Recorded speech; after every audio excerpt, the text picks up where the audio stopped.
राज्यातील व आपल्या भागातील नवनवीन घडामोडी पाहण्यासाठी लोकशाही महाराष्ट्र न्यूज चॅनलला सबस्क्राईब करा, लाईक करा, शेअर करा आणि कमेंट करा.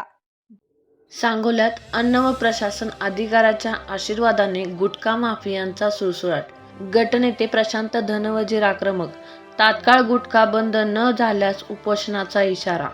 सांगोला शहर आणि ग्रामीण भागात गुटखा माफियांचे जाळे अत्यंत वेगाने पसरत असून या अवैध व्यवसायामुळे तरुण पिढी व्यसनाच्या आहारी जात आहे.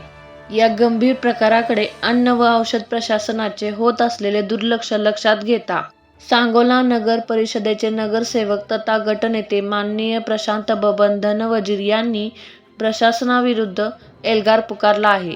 जर या गुटखा तस्करांवर तातडीने कठोर कायदेशीर कारवाई झाली नाही तर कार्यकर्त्यांसह अन्न व औषध प्रशासन कार्यालयासमोर आमरण उपोषणास बसण्याचा इशारा त्यांनी पत्राद्वारे दिला आहे.